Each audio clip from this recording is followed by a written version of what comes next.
Hey guys, I'm in my hometown structures greenhouse today and I thought it'd be really fun to kind of mix things up and do a Q&A because I get a lot of the same questions over and over again, and this could become a regular thing if you like it, so definitely let me know down below if you have any specific questions that I don't answer today that you'd like me to answer in the next one. So this is going to be kind of a mix between like garden questions and like personal questions that I've just kind of pulled from AMAs that I did over on Instagram over the last few months. Just more like general questions to get things going. So the first question was, are you a night owl or an early bird?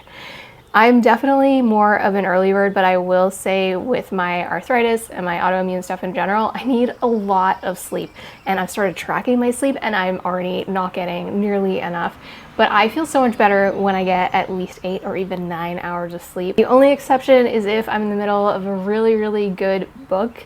If I'm in the middle of a book, all bets are off and I could be up until 12 or 1 in the morning reading. Also always looking for book recommendations, so if you have any, please put them down below. All right, and the next one is, what is your favorite dessert? Oh my god, I have like the worst sweet tooth ever.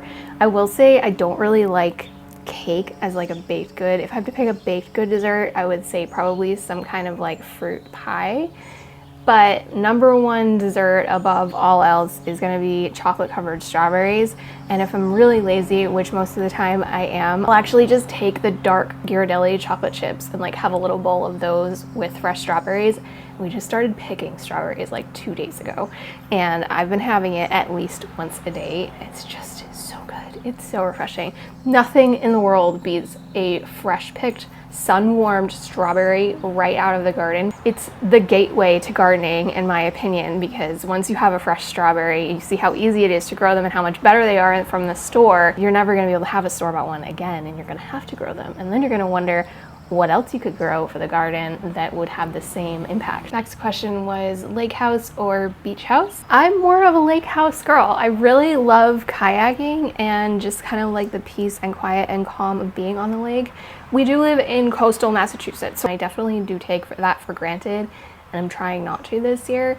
But if it were to pick somewhere to live, a little cozy cabin by the lake is definitely more my speed. Even though you're dealing with more bugs, obviously with the open water, it's just something about it is like so peaceful and relaxing. What is your chronic illness and how do you manage it? I have psoriatic arthritis, which a lot of people think isn't as severe as like rheumatoid arthritis or osteoarthritis, for example, but the pain can definitely be just as difficult to manage. And for a really long time, it was just that my knee would get really swollen.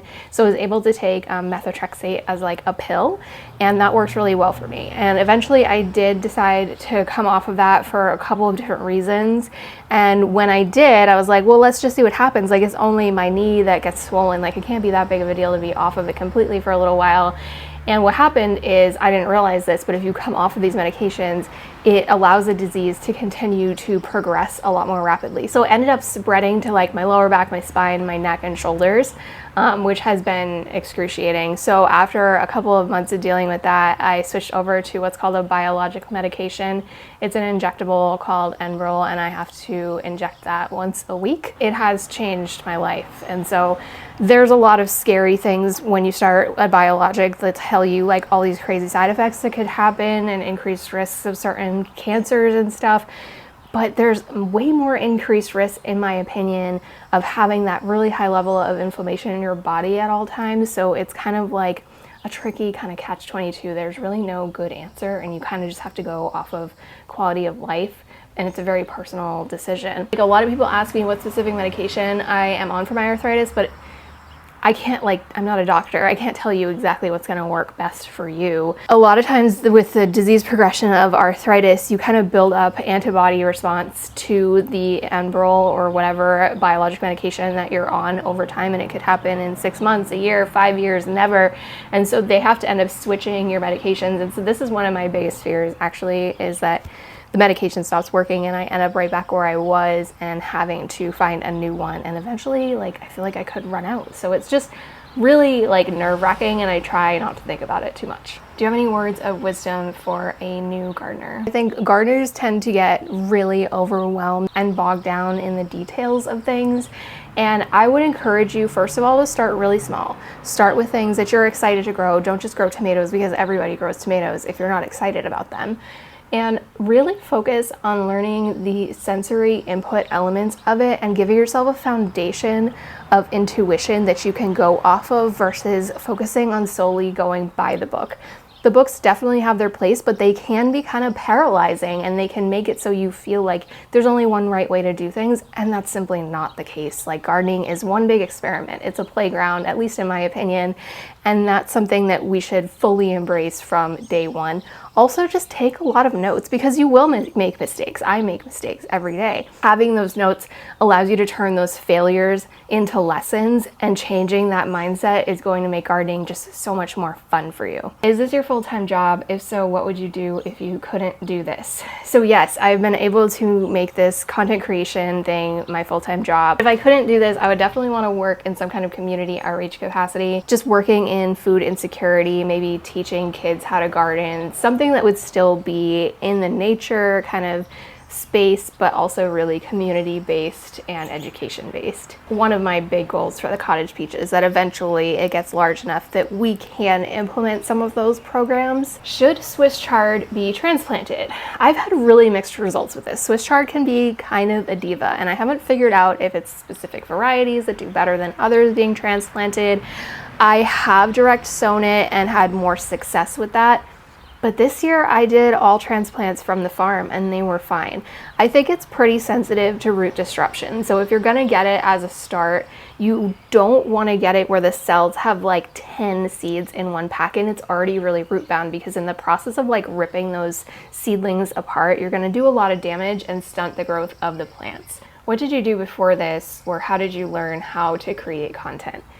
So I was actually in health insurance for a really long time. I did kind of like really complicated interstate claims adjusting kind of things and customer service, which ended up being really helpful in terms of just learning how to communicate with the general public. And I also was a photographer for a very long time. I have my own business just doing wedding photography, family photography, portrait photography, and then with COVID, I ended up kind of pivoting my business and doing more commercial based. So I started doing product photography business to business, and I really liked that. It had an interesting like creative element to it and a lot less stress than shooting weddings. There was something very rewarding and impactful about photographing weddings, but it was 12-hour days on my feet, and with the progression of my arthritis, I just knew it wasn't a lifestyle that I could sustain. And the last wedding that I shot, I was very much like, this is it. This is the last one, and I don't need to do this anymore. And I kind of closed a chapter on that part of my life.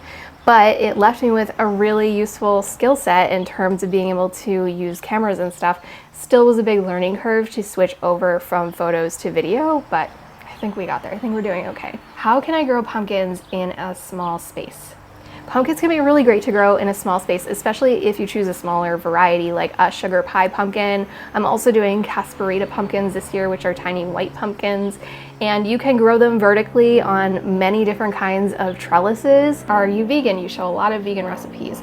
So I call myself more plant-based. So I have not eaten meat in about 20 years, since I was like 11. What happened was, I don't know if you've seen in the background of some of my videos, but my neighbors do keep beef cows.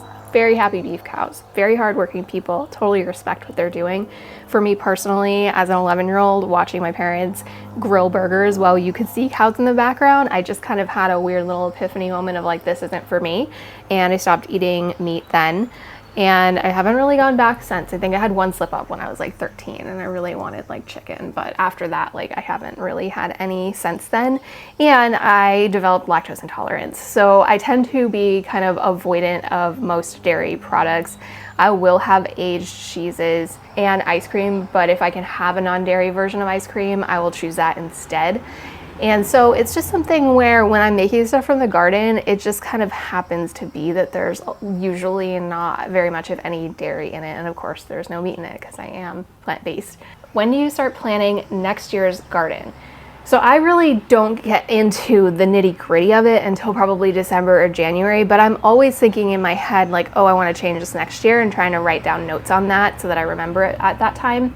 I am already planning our winter garden because it's going to be so different this year. We had the hoop house last year, and now we have the greenhouse, so there's a lot of things that I need to start thinking about when I'm going to get them in to start the seeds in August, and ordering any seeds that I need so that I have that in place. What are you reading? I am actually reading the Fever series by Karen Monin, I think it is. I'm very into fantasy novels right now. I did ACOTAR, and I did, you know, Fourth Wing and all those popular ones. So this has been kind of like, I couldn't find another one that compared to Fourth Wing, and this was recommended to me by a friend, so I'm giving it a shot and I'm enjoying it so far. It's a little bit of a slow burn, but it's good. What's your idea of a perfect Saturday? Perfect Saturday for me is having a really nice fancy breakfast. I like to make eggs Benedict, grabbing coffee at the coffee shop, maybe stopping at a plant store, reading a book in my hammock, and just generally any time where I'm getting to move slowly and be outside and just relax. I'll usually go on a walk. What kind of music do you listen to? I listen to pretty much every kind of music. It totally depends on my mood and like where I'm at and what I'm doing. I will listen to R&B, neo soul, country, pop, classic rock, like pretty much everything is fair game. I generally don't listen to classical music. I like it. I appreciate that it takes a great deal of skill and talent, but it's just not something that like works for me. Would you ever move somewhere that might be better for your arthritis? When I went to California in March, I had like a very shocking experience where I had been walking. Like I walked like 10 miles. I installed that whole garden that we did, and I felt no effects from it. And I really did have a moment of like, how can I continue to live in a place here in the Northeast where I know I'm going to be in pain at least 6 months out of the year when it's really cold out? As of right now, being in this place and close to family is more important, but I can see reaching a point if my disease continued to progress where like my quality of life outweighed that, and it became really important to me to move somewhere, even like in a desert climate. Are there any seeds you don't start indoors? Actually, most seeds I don't start indoors. I find seed starting to be tedious and take a lot of my energy. So anytime I can direct sow something, I definitely prefer to do that.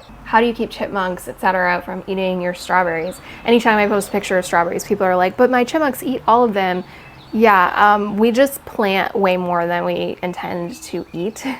And we plan to share because there's just absolutely no way, unless you have them under a lock and key, they're gonna find them. Something's gonna find them and something's gonna nibble on them. What tomatoes are you growing this year? So I am only doing dwarf indeterminate tomatoes with 3 exceptions. So dwarf indeterminates are indeterminate, so they will continue to grow, but they max out at like a height of like 4 or 5 feet. So they're a lot easier to maintain and require less pruning.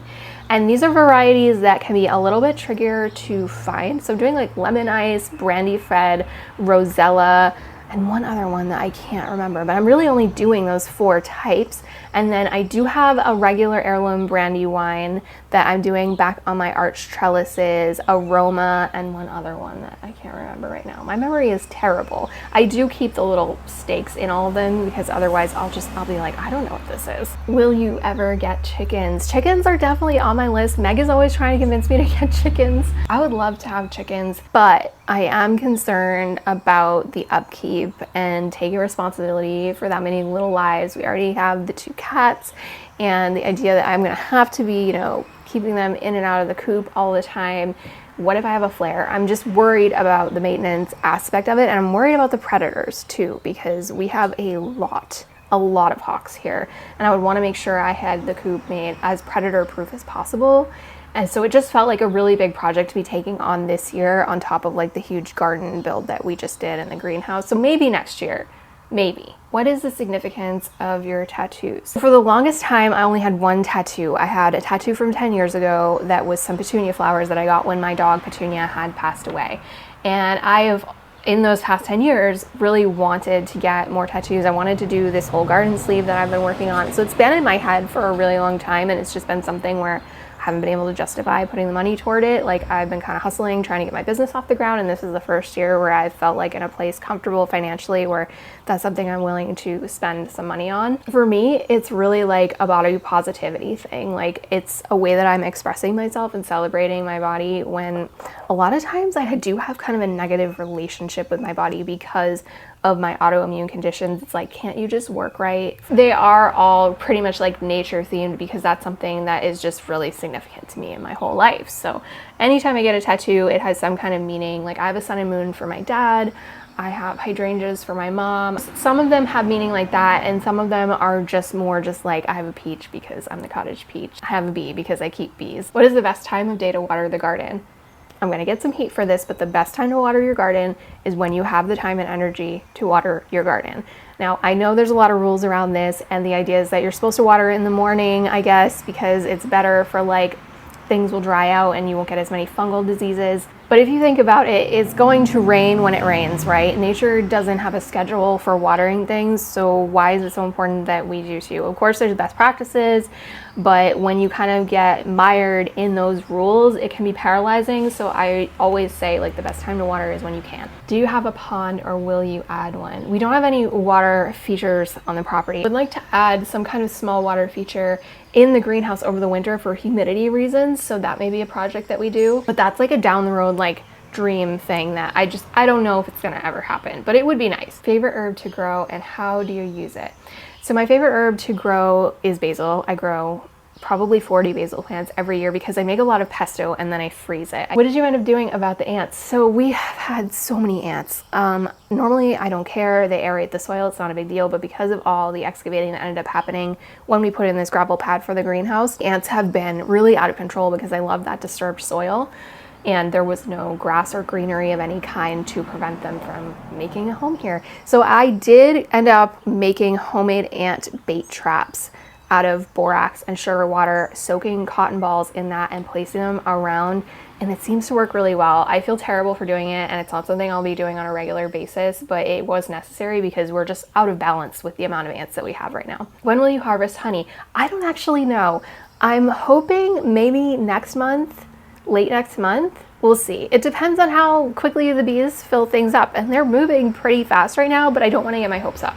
If you could only choose one item that makes the garden more accessible, what would it be and why? I just made a page on my website that's like all my favorite top accessible gardening tools, and I'll link that down below.